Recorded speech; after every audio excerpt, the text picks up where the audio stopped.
Yabonga Ngonyama. Kulo, sesibuyile futhi. Cela ukukhuluma ngegubhu. Sometimes uzobathi igubhu or ithwalo ezinye ungaza ekhaya uzirente. Ngikunika isigubhu leso uhambe naso ucebe usibuyise. Ingaba wena igubhu sakho uyazirentisa wena? Lekhaya kahle igubhu zalekhaya ayirentiswa zikhandwa nje kube yesakho. Angazi noma kuya ngoba mina ngoba into zami vele zonke zithengwa cash. Umuzi wami ukhandwe cash, imoto zami eza cash. Anginayo into yokurentwa. Yikho nezigubhu engizenzayo kuba yezakho zingarentwa. Oh, so rentisa isithwala, rentisa isigubhu. Yebo kahle. Okay.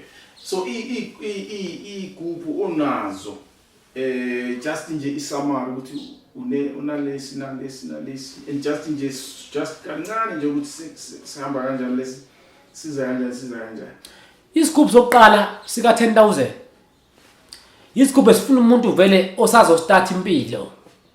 Isigubhu sika 10,000. Siyamenzela umuntu siyomlekelela. Isigubhu esinjalo ke isigubhu nje senhlahla ezingaxabani nedlozi lakho. Isigubhu sesibili sika 15,000. Nayo ukuthi siyafana sika 10,000. Kuphela kuhlukene amandla okufaka khona imali. Esesithathu sa 25,000. Isigubhu leso esenziwe imkhuba yokuthi ke manje akuphinde liphoqa idlozi ukuthi noma kuthiwa la gamo kodwa alivume naso isigubhu senhlahla esisiza umuntu. Esika 35 sesisuke sesithwebula idlozi. Sithola ngedlozi lakini kube yilo elikulekelelayo. Isigubhu sika 45,000 iautomatic leyo umshini oyishintshayo.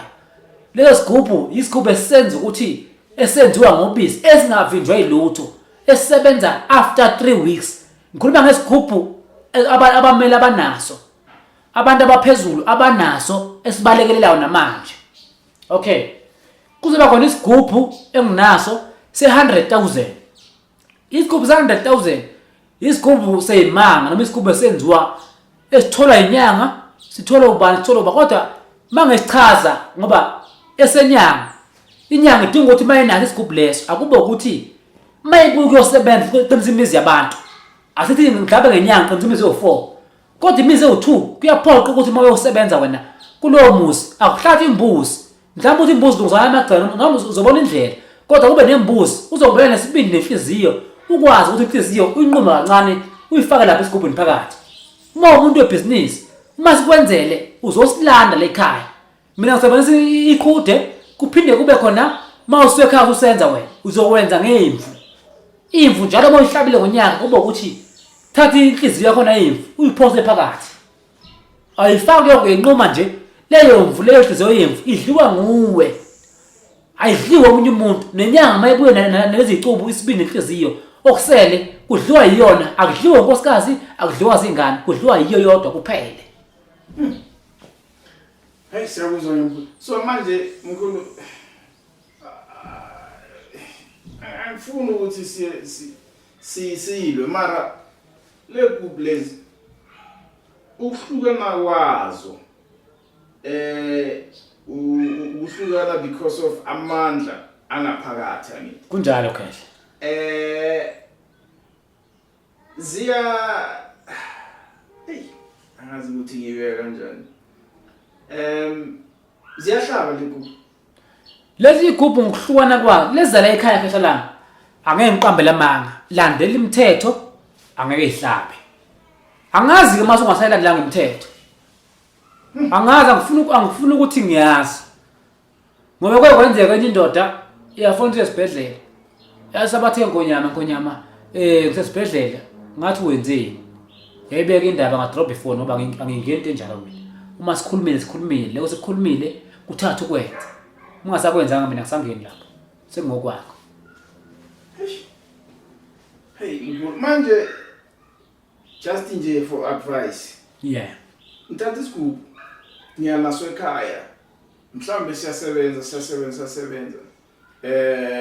Hayi lezi ezabo 100,000 mhlawumbe lezi ezabo 10,000 lezi ezincane imvuselelo yazo ihamba kanjani like isikhathi ozomnika zona Izigubhu ezingenamthetho ufuna wazi vele ukuthi sizohamba singakushiya noma yini. Uzwa kahle singakushiya noma yini njengoba ngifanele lento engiyifake lapha uma kwenzeka seyiphelwa amandla sekufuna vele uphinde ubuye isikhathi saso ngesikhathi ubona imali engasangena ukufana sekufuna ubone ukuthi hayi engathi amandla lapha senciphile ngoba vele kufanele likhona iqiniso kubantu abantu ikhona behlala benza ukuthi umuntu uyazi isigubhu lesi mina ngidlile ngazo 2 years kodwa sithule manje cha umuthi vele uhamba amphelelo ngaphandle kwento enomthetho futhi naye iyaphelela ngoba uzodlula emhlabeni so kufanele sikhuluma iqiniso ukuthi into ewumuthi noma isigubhu sihamba siphelele sifuna ukuthi uyozivusela futhi. Okay, so imvuselelo ayifani ingaba 1 year 2 years 3 years yebo ayifani ke. Okay, manje mkhulu masithi sisaphusha isigubhu but mina umnikazi waso ngiyafa ngishiya umfazi nabantwana umfazi akazi lutho ukuthi siphusha ngesigubhu la ekhaya senza kanjani kule in the instant uma engazi ukuthi umfazi kuyisigubhu esihle uyosale ehluphekela phela ngoba thina besisize wena vele mawuthi awumtshelanga ngoba vele kahle igubhu nana kunankinga kodwa manje lezi igubhu enemthetho sehlije ukuthi ke amadoda namhlanje athatha abafazi abafaka intweni ezwrong noma indoda ihambe nomfazi esengonyama ethi ngizofuna isipoko somlomo umfazi la uzwa yonke lento ukuthi ubaba njengoba ephahla ukukhuluma nobani thina sazi ukuthi indoda ibinqamlabazi ihamba yodwa noma thiwe ifike ifele emazweni ifile nje uthola indoda sendleleni so manje abantu bamanje benza nomuntu esazi ukuthi uzokwenzani khona into efuna kube imfihlo yakho kungazi abantu usungakhuluma mase ubone ukuthi wena sekuyangiphelela emhlabeni. Hey, but ifa lami lizoba khona manifile. Ifa lami uma isigubhu nje sihle liyoba khona sekuyoba ukuthi vele baliphethe kanjani. Okay. Abasele. Asifina. Cha, makuyinto enhle. Uzosala ifa lakho ukuthi laba baliphethe bona balenze kanjani. Mabeliqedile baliqedile. Okay. No siyabonga ke mkhulu ngokuxekisela ngalezigubhu zakho. Just last question nje. Say maybe benginaso isigubhu from enye inyanga ngiza kuwe ngifuna esinye isigubhu so mhlambe masithi lo muntu lo umnike isigubhu so khuphula ibusiness uthe sizosebenza 5 years after 1 year asebenzi ngithi akusafuna ukukhuluma naye ngisafuna ukumbona ethi la Ngonyama masifika kuwe sifanele siqhithele isigubhu leso or sakho as just takes over as what it doesn't matter with let's call them. Uyabona Ngonyama asilungisa into ezingayazi noma udoti noma into so kwaNgonyama sinokusemandleni ukuthi siqala phansi kodwa mawufuna ukuthi mhlawumbe uzofika ukuthi yazi umkhulu besidonsa kahle besisebenza kodwa kusengenzeka uwenze iwaste mangizolungisa nami ngifike ngifuna 25,000 osilande ngawo uyabona kusalungisa ngiqale phansi kunjalo ke so manje master sebenzi 25,000 ngithi ayihluphi imali nayo yeah lento la isebenzi esikwenzayo uma ulibona kusebenza lokho siyakuthatha sikwenze i-connection sisuze kuwena sami sikutshila futhi ngizongihamba nawe sikulahle siqede bese sikuwakhela ke manje okuzophila kukulekelele from scratch yeah yazwakala ke mkhulu siyabonga ke mkhulu.